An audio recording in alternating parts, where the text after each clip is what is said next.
Drage gledalke, dragi gledalci, dober večer v oddaji Pogovor in pika. Naš nocojšnji gost je minister za infrastrukturo in prostor Zvone Černač. Pozdravljen, gospod minister. Dober večer. Dober večer. Prvo vprašanje, zdi se mi kar precej aktualno glede na redosled dogodkov na vašem ministrstvu. Ste že odločili o pritožbi Marka Jakliča, direktorja Lekarne Ljubljana, o njegovi črni gradnji? No, na ministrstvu je bila ta odločitev že pred časom sprejeta. Sedaj je na potezi na eni strani inšpektorat, na drugi strani pa upravna enota, ki mora ponovno odločiti glede njegove vloge. Po prevzemu ministrstva ste verjetno uspeli narediti bilanco dela. Kako jo ocenjujete v preteklosti? No, primopredajo sva z mojim predhodnikom naredila 11. februarja na soboto. V tistem trenutku je nekako izgledalo, da je stanje drugačno, kot je bilo mesec ali mesec in pol dni kasneje. Vedno je tako, da se po podrobnejšem pregledu stanja ugotovi tudi tisto, česar se na prvi pogled oziroma v primopredaji ne vidi.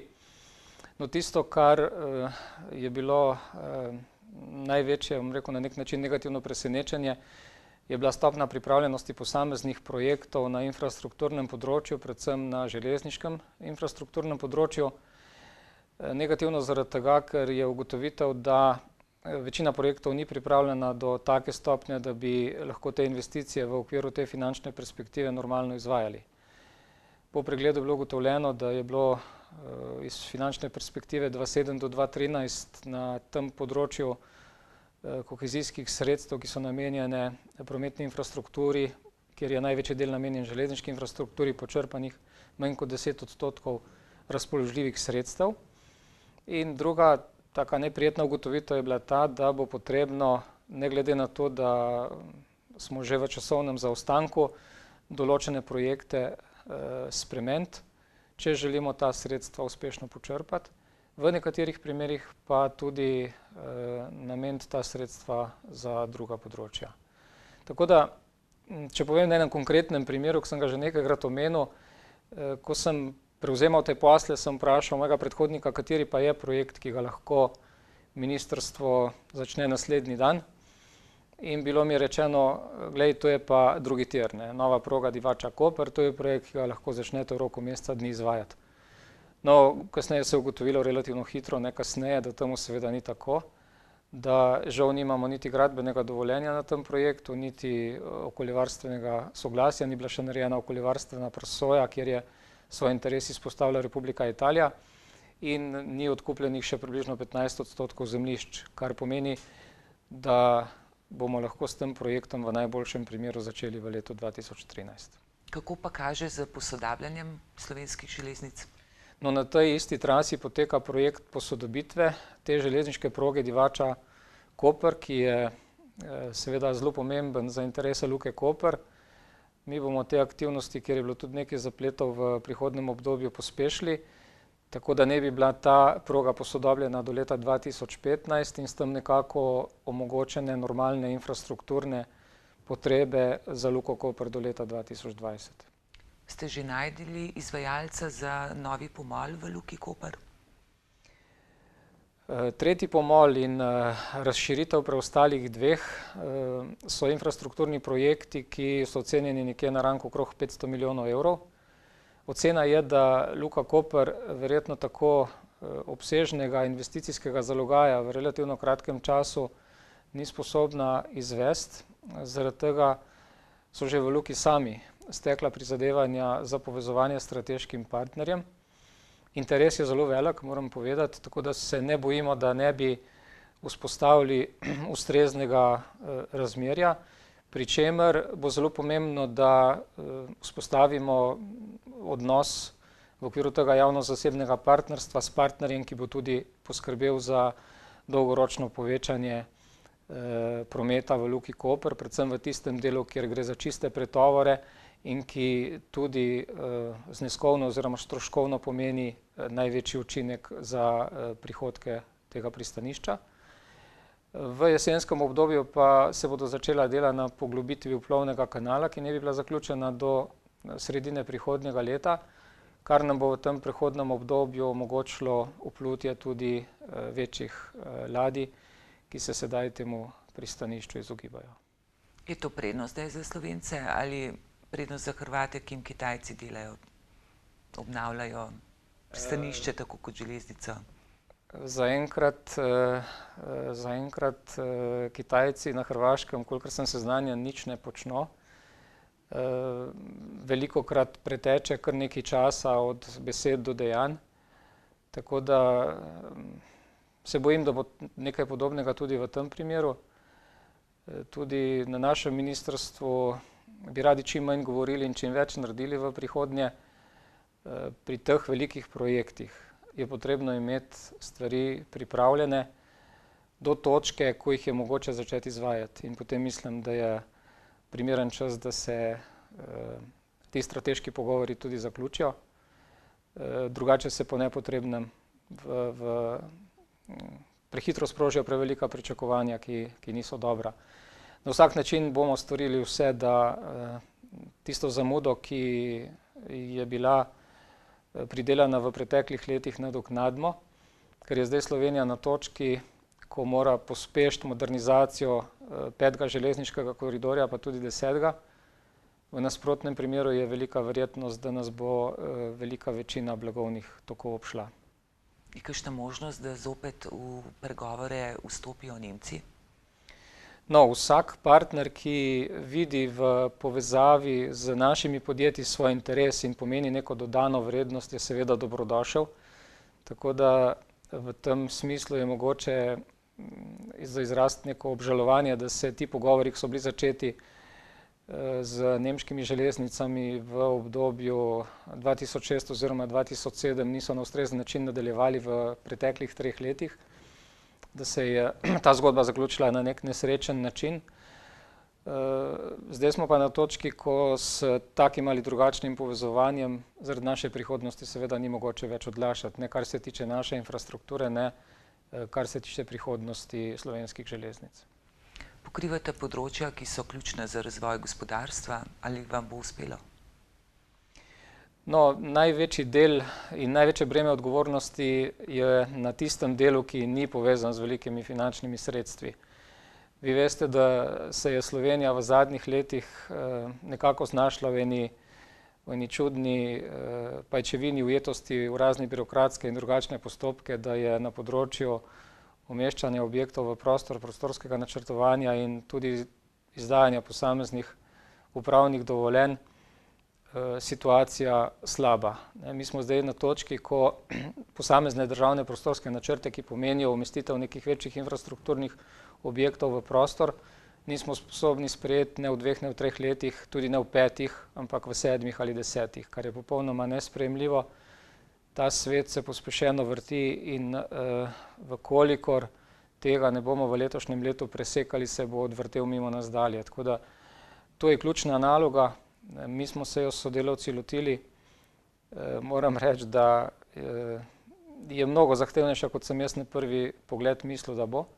Vendar sem prepričan, da bomo storili tisto, kar je potrebno, da bomo ta krč presekali in s tem na eni strani omogočili, da se lahko država normalno loteva projektov, ki so pomembni za njen razvoj, in na drugi strani, da se podjetniki in posamezniki, fizične osebe, skratka vsi tisti, ki imajo interes, voljo, želijo nekaj narediti, tudi v teh postopkih znajdejo v neki normalni situaciji, kjer bodo vnaprej na predvidljiv način vedeli, v kakem roku bodo dobili kako dovoljenje, oziroma tudi vnaprej vedeli v znani časovnici, če tega ne morejo dobiti in zakaj ne.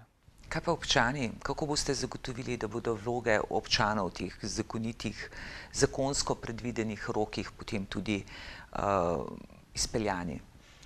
No, zdaj na postopku izdaje gradbenih dovoljenj na tem mikronivoju so problemi, vendar niso največji. Na tem mikronivoju stvari dokaj dobro tečejo. Problem je v tistih delih, kjer s prostorskimi načrti lokalnih skupnosti, se pravi občin, umeščanje posameznih objektov v prostor ni pokrito. In največji krč se dogaja ravno na tem področju. In največje breme niti ni na Ministrstvu za infrastrukturo in prostor, ker te postopke nekako še peljemo v nekih normalnih okvirih, pač pa pri raznih soglasodajalcih, dajalcih mnenj nosilcih urejanja prostora, ki nenormalno vlečejo izdajo posameznih mnenj in soglasij. Tukaj je zelo velik problem na področju varstva narave, na področju voda, na področju okoljevarstvenih presoj in v sodelovanju z Ministrstvom za kmetijstvo in okolje nameravamo te dolge postopke skrajšati. Na drugi strani se nam dogaja zelo velika časovna odmaknjenost pri reševanju posameznih pritožb. Ne samo na Ministrstvu za infrastrukturo in prostor, tudi na ostalih ministrstvih. V posameznih primerih ljudje, posamezniki, podjetja na rešitev pritožbe zoper prvostopno odločitev čakajo tudi 8-10 mesecev, celo leto ali več. Kljub temu, da je v zakonu določen instruktivni rok, da je potrebno v taki vlogi oziroma v taki pritožbi odločiti v 2 mesecih. Predvidevamo spremembo zakona, sicer radikalno spremembo, vendar mislim, da v teh razmerah druge poti ni, ki bo omogočila oziroma ki bo določila, da je potrebno v taki pritožbi odločiti v 30 dneh, v nasprotnem primeru se šteje, da je pritožbi ugodeno. Torej, molk strani organov je lahko potem pozitiven odgovor. Ali to pomeni, nekje sem zasledila, da boste legalizirali črne gradnje? Koliko je teh črnih gradenj za dejansko izdati dovoljenja?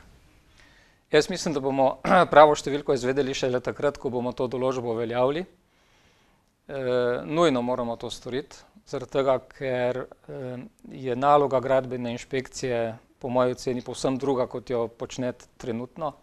Zdaj ta gradbena inšpekcija ujeta v neke majhne birokratske postopke, po moji oceni je teh majhnih postopkov več kot 90%. In pretežni del časa je posvečen temu. Zmanjka pa časa za prave zadeve, tisto, kar bi nekako inšpekcija morala početi in to v trenutku, ko se zadeve dogajajo. Če nekdo začne z neko gradnjo, ki je v nasprotju z izdanim gradbenim dovoljenjem, mora inšpekcija priti na tako gradnjo takoj v začetku zadevo ustaviti, ne pa potem, ko je objekt že zgrajen in se dela preko tega škoda, ker tega časa ni, ker je prevelika obremenjenost številnimi majhnimi birokratskimi postopki, seveda tega ni mogoče početi. Na drugi strani primer, ki ste ga prej omenila, karkoli se bo zgodilo v tem razpitem primeru gospoda Jakliča, bo narobe.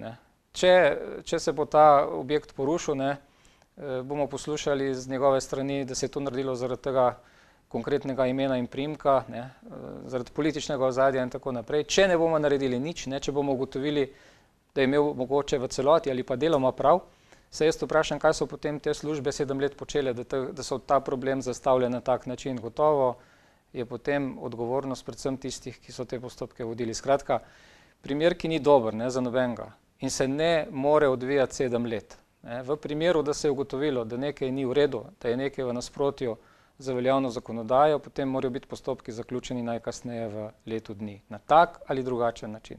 Koncesije za vodo so tudi velik problem, pa je, da že leto in pol ni bila izdana nobena. Kako boste to uredili? Področje, ki sicer ne sodi v področje infrastrukture in prostora, ampak kolege ministra za kmetijstvo in okolje, velik problem tudi na tem področju. Mislim, da je eden izmed problemov, ki se ga minister zaveda in ki ga bo prioritetno reševal.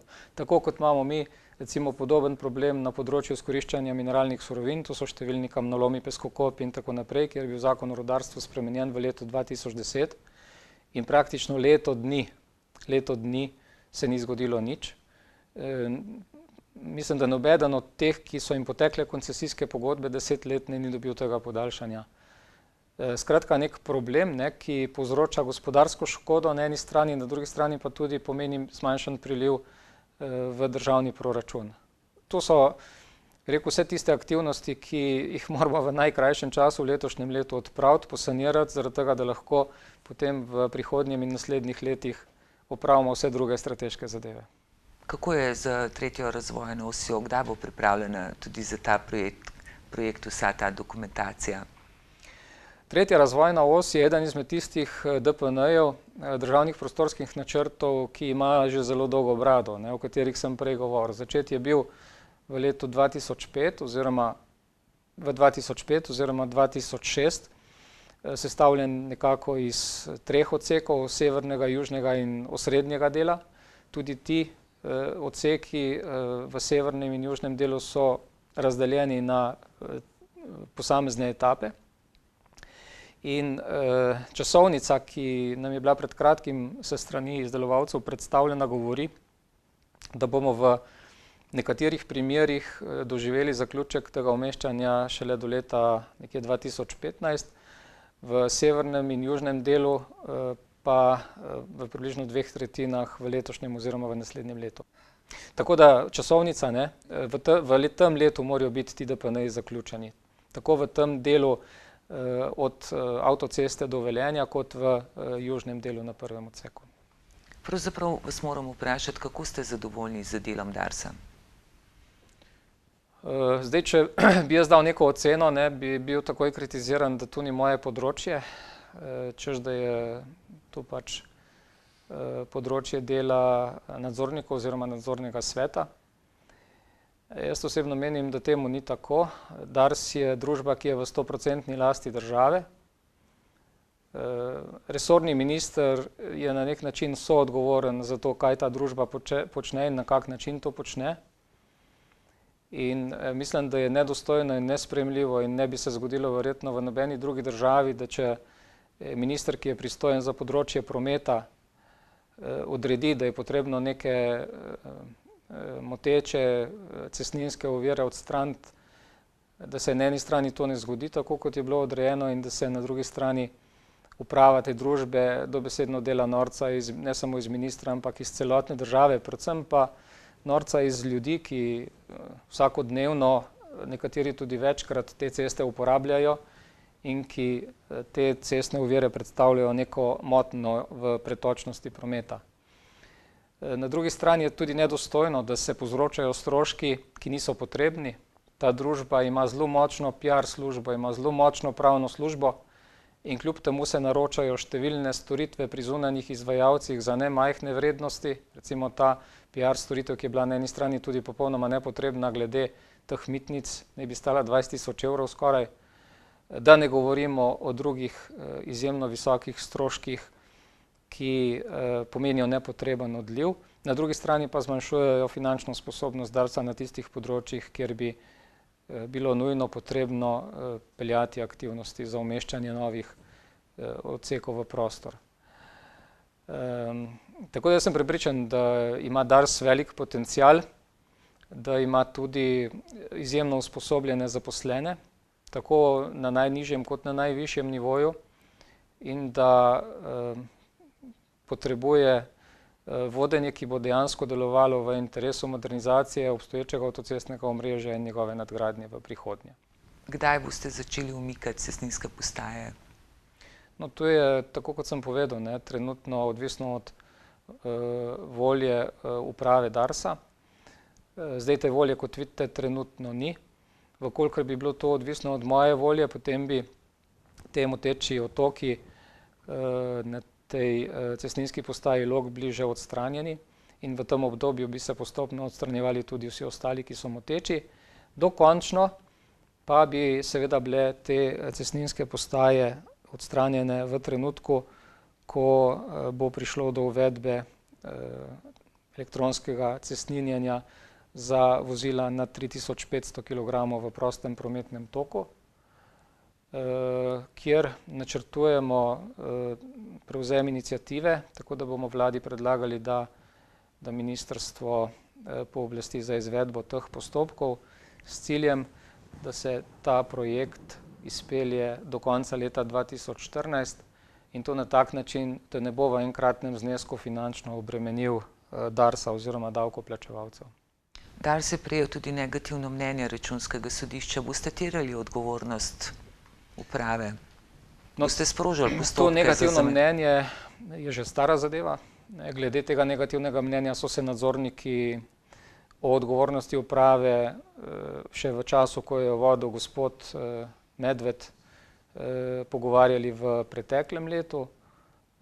Niso sprejeli odločitve, ki bi bila edino razumna v teh okoliščinah glede na ugotovitve Računskega sodišča, pa tudi glede na samo zahtevo, ki je bila posredovana. Tako da težko pričakujem od tega nadzornega sveta, da bi sprejel kakršnokoli drugačno odločitev, ne glede na to, da je gospoda Medveda več v tem nadzornem svetu ni. Mislim, da preostali nadzorniki, ki so ostali, razmišljajo približno na enak način, kot je bilo to razmišljanje prej.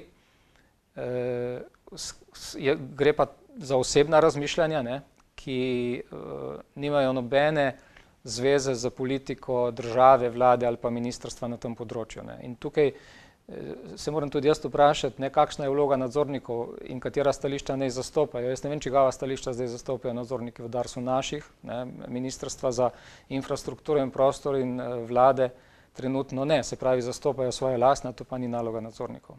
Kaj pa TEŠ? Tudi TEŠ 6 je projekt, ki je bil kar danes, ki je realno dvakrat dražji kot na začetku. Boste tudi tukaj terjali mogoče odgovornost? Bo kdo sploh resnično odgovarjal za kaj takega?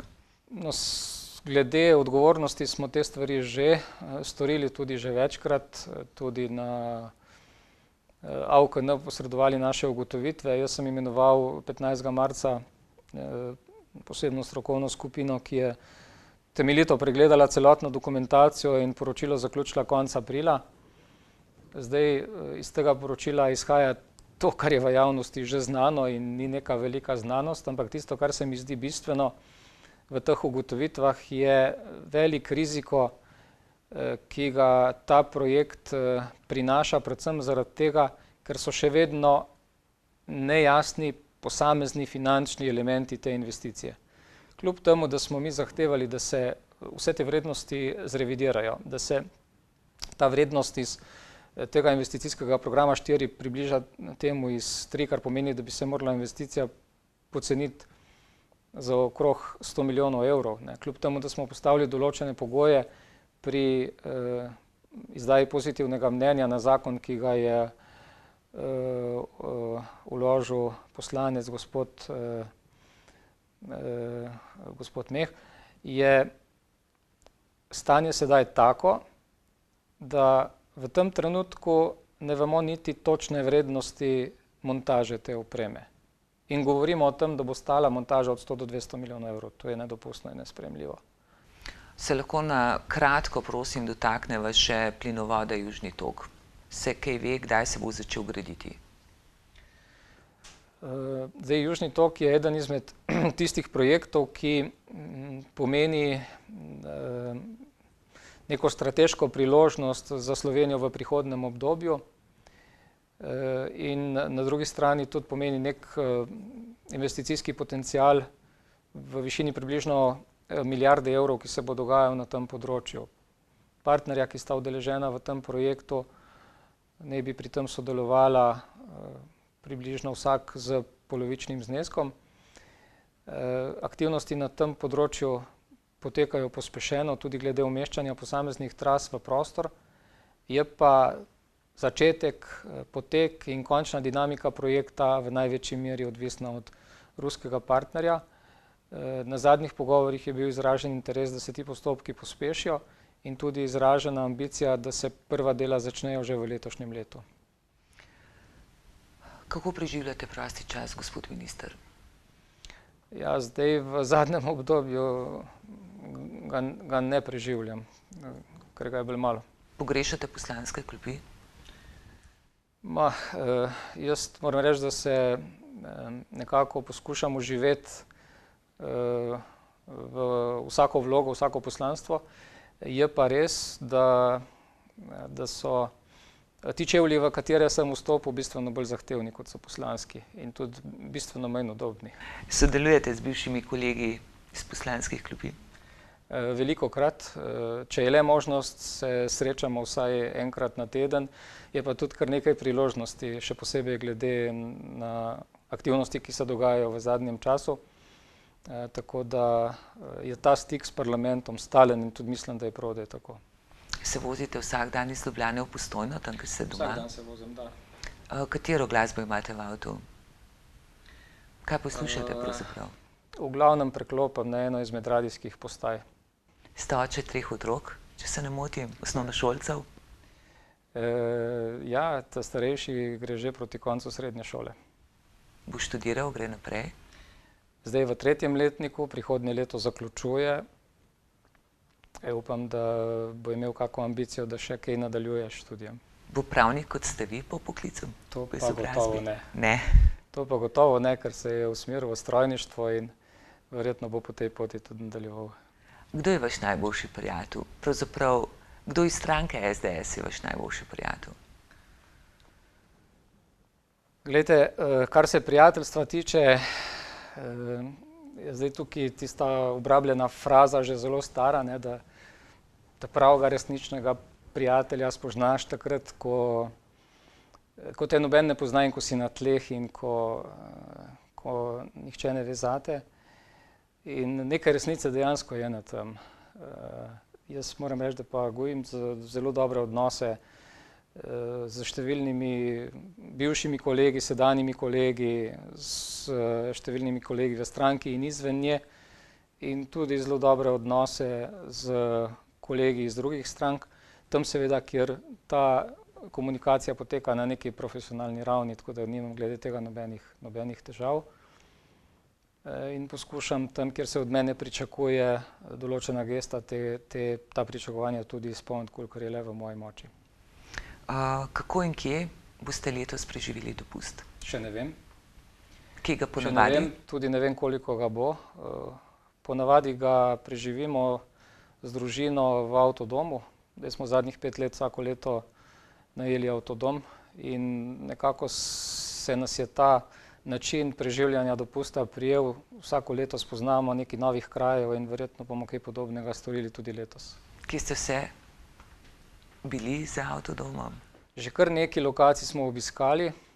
Prvo leto, ko smo šli, smo si zadali zelo, zelo veliko pot, ker nismo vedeli, kaj to pomeni, ampak smo bili zelo hrabri in smo v relativno kratkem času prevozili Italijo, Francijo, Španijo, Portugalsko in se srečno vrnili nazaj. Potem smo se 1 leto odpravili na Nizozemsko, 1 leto v Italijo, 1 leto v Francijo, tako da povsod po Evropi, kjerkoli se nam zdi kaj zanimivega, ponavadi pa se zadnji hip odločimo za pot, po kateri gremo. Kaj pogrešate konje? Bili ste tudi direktor Kobilarne Lipica. Kako pravzaprav prepoznaš čistokrvnega lipicanca?